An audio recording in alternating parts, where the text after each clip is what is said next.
Good morning everyone. Pseudo and fictitious forces की इस श्रृंखला के थर्ड पार्ट में पृथ्वी जो कि स्वयं के अक्ष के सापेक्ष घूर्णन कर रही है, इसे एक घूर्णी निर्देश तंत्र मानते हुए पृथ्वी पर होने वाली समस्त गतियों पर पृथ्वी के घूर्णन के प्रभाव का विश्लेषण करेंगे। आज का टॉपिक है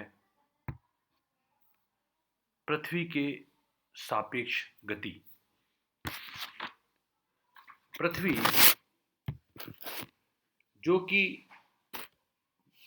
उत्तर दक्षिण को मिलाने वाली अक्ष के सापेक्ष पश्चिम से पूर्व की ओर घूर्णन गति करते हुए 24 घंटे में एक चक्कर पूरा करती है। अतः पृथ्वी की घूर्णन गति के लिए कोणीय वेग ओमेगा का मान ओमेगा बराबर 2 pi over T equals to 2 pi over 24 घंटे। यदि इनका मान इसमें हम रख दें तो omega equals to 2 into 3.14 divided by 24 multiplied by 60 second multiplied by 60 minute multiplied by 60 second and equals to 7.3 multiplied by 10⁻⁻5 radian second. अतः पृथ्वी से संबद्ध निर्देश तंत्र अजड़त्वीय निर्देश तंत्र होते हैं। यद्यपि पृथ्वी सूर्य के चारों ओर एक कक्षीय गति भी करती है, परंतु इसके कक्षीय कोणीय वेग का अक्षीय कोणीय वेग की तुलना में नगण्य होने के कारण इसे केवल एक घूमता हुआ निर्देश तंत्र ही माना जा सकता है। घूर्णी निर्देश तंत्र के कारण कण पर दो छद्म बल लगते हुए प्रतीत होते हैं। पहला अपकेंद्रीय बल, जो कि प्रत्येक कण पर लगता है। पृथ्वी पर जितने भी कण विद्यमान हैं उन सभी कणों पर अपकेंद्रीय बल लगता है। किसके कारण? पृथ्वी की घूर्णन गति के कारण। और दूसरा कोरियोलिस बल, यह बल केवल गतिशील कणों पर ही लगता हुआ प्रतीत होता है। तो पृथ्वी के सापेक्ष गति में हम एक एग्जाम्पल देख लेते हैं, जिसका टॉपिक है पृथ्वी पर क्षैतिज दिशा में गतिशील कण पर कोरियोलिस बल का प्रभाव।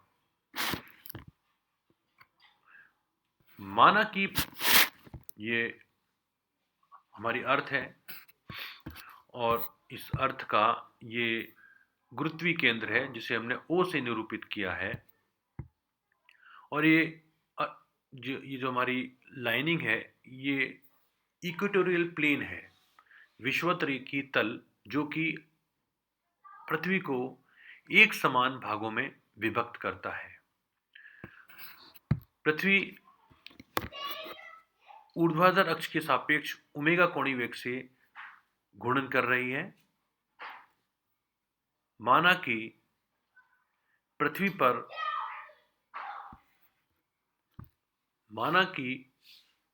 पर लैम्डा लैटिट्यूड वाले किसी स्थान पर एक कण स्थित है, इसे हमने P का नाम दिया है। यहाँ जो लैटिट्यूड है दैट इज अक्षांश बिंदु P को पृथ्वी के केंद्र O से मिलाने वाला त्रिज्य सदिश पृथ्वी के निरक्षीय तल अर्थात इक्वेटोरियल प्लेन से जो कोण बनाता है उसे अक्षांश कोण कहते हैं।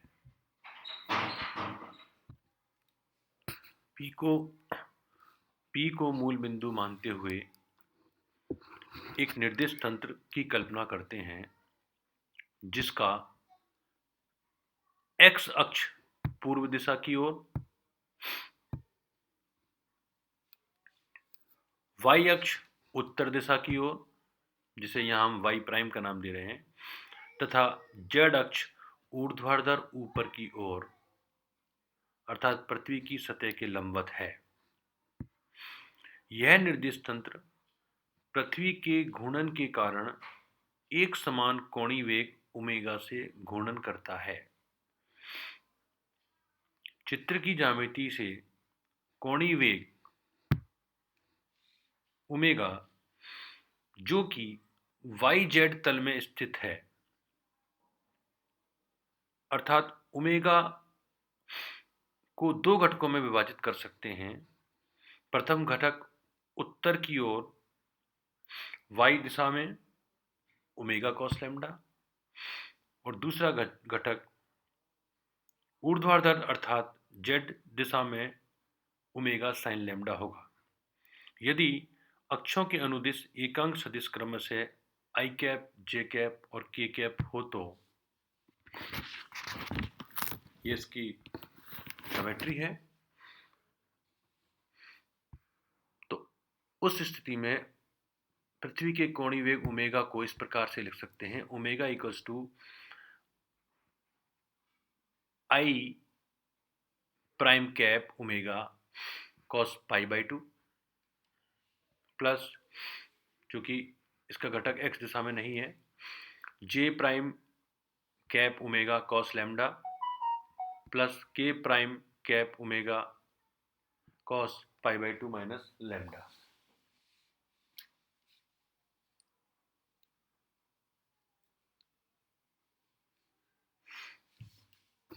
समीकरण नंबर, और चूंकि cos पाई बाई 2 ये फर्स्ट फैक्टर इसका 0 हो जाएगा, omega equals to j prime cap omega cos lambda plus k prime cap omega sine lambda. समीकरण 1 पृथ्वी के कोणीय वेग ओमेगा का समीकरण है। यदि कण P वेग v से क्षितिज तल xy में गतिशील है तो v prime equals to i cap prime vx prime plus j cap prime vy prime, क्योंकि x और y तल में मौजूद है तो x और y के घटक हो गए। अतः कण पर कार्यरत Coriolis force, the Coriolis force Fc will be equals to minus twice m multiplied by omega cross v prime. यहाँ इसकी वैल्यू सब्स्टिट्यूट करें तो Fc equals to minus twice m, ये ओमेगा, ये हमारा पृथ्वी का कोणीय वेग, मल्टीप्लाइड बाई ये इसका कण का क्षितिज दिशा में वेग। इसको क्रॉस मल्टीप्लिकेशन करें तो हमें यहाँ ये Fc equals to minus twice m minus k prime cap omega vx prime cos lambda plus j prime cap omega vx prime sine lambda minus i prime cap omega vy prime sine lambda. समीकरण number, और Fc equals to twice of m omega i prime cap vy prime sine lambda minus j prime cap vx prime sine lambda plus k prime cap vx prime cos lambda. समीकरण number 3। अतः Coriolis बल का परिमाण Fc modulus of Fc will be equals to twice of m omega vy prime sine square lambda plus vx prime square sine square lambda plus vx prime square cos square lambda की power bracket में 1/2, और modulus of Fc equals to modulus of Fc equals to twice of m omega square root of vy prime square sine square lambda plus vx prime square. समीकरण number 4। Horizontal component of Coriolis force, Coriolis बल का क्षितिज घटक, equation number 3 से अगर देखेंगे, क्षितिज घटक मतलब i और j के ही यहाँ पर कंपोनेंट होंगे। FCH Coriolis force horizontal component will be equals to twice m omega I cap prime vy prime sin lambda minus j cap prime vx prime sin lambda. समीकरण number 5. Then magnitude of horizontal component, ये इसका magnitude of horizontal component है, इसका square इसकी power 1/2. Equation number 6.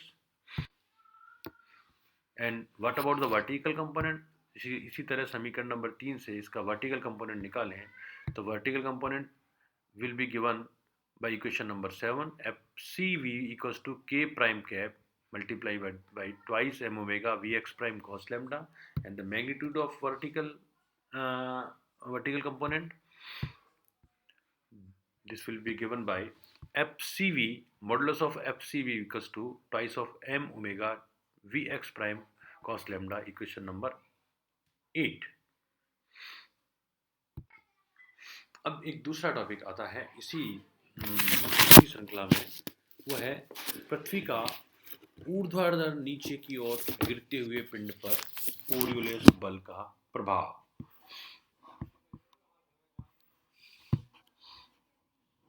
माना m द्रव्यमान का एक पिंड h ऊंचाई से नीचे की ओर गिर रहा है तो t सेकंड पश्चात कण का वेग, न्यूटन के नियम से t सेकंड बाद कण का वेग इस v prime equals to k cap u plus g t से दिया जाएगा.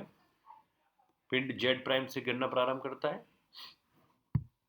तो v prime equals to minus of k cap g multiplied by t, क्योंकि प्रारंभिक वेग u है, क्योंकि पिंड यहाँ माइनस ऑफ k प्राइम पृथ्वी की ओर ऊर्ध्वाधर एकांक सदिश है.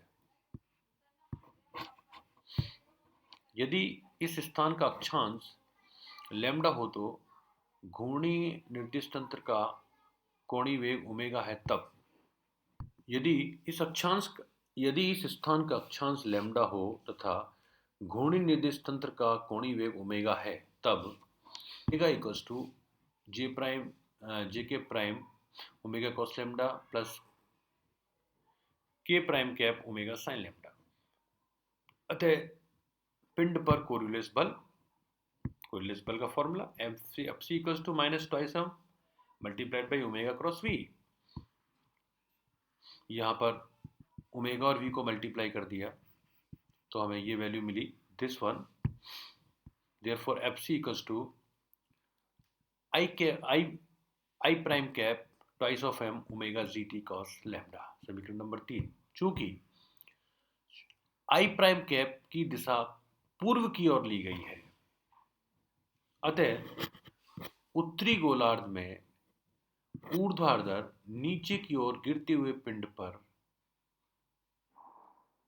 कोरियोलिस बल के प्रभाव में कण अपनी दिशा से पूर्व की ओर विस्थापित हो जाता है.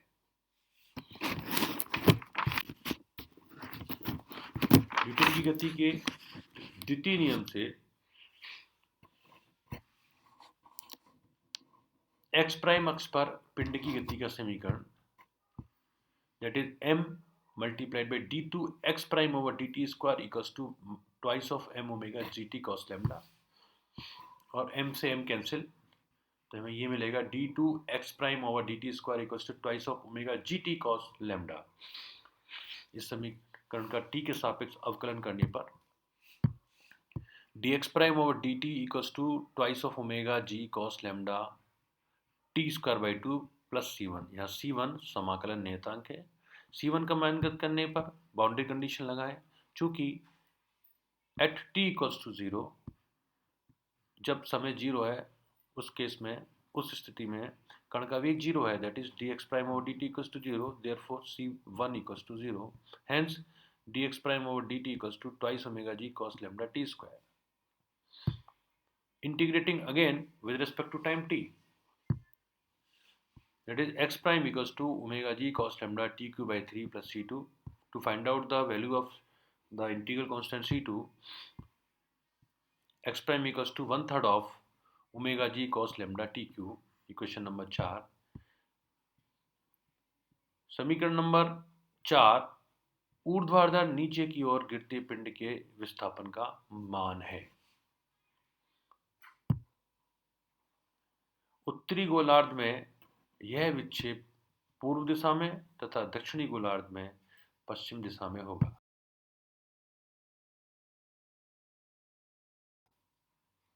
यदि पिंड h ऊंचाई से गिरना प्रारंभ करता है तब h equals to u t plus 1/2 g t square से, जो कि u बराबर 0 और h equals therefore h equals to 1/2 of g t square, therefore t equals to square root of twice h over g। Equation number 5। समीकरण number 5 में t का मान समीकरण नंबर 5 से t का मान समीकरण नंबर 4 में रखने पर x prime equals to 1/3 of omega g cos lambda, ये t की power 3/2, therefore x prime equals to 2/3 of h omega cos lambda square root of twice h over g। Equation number 7।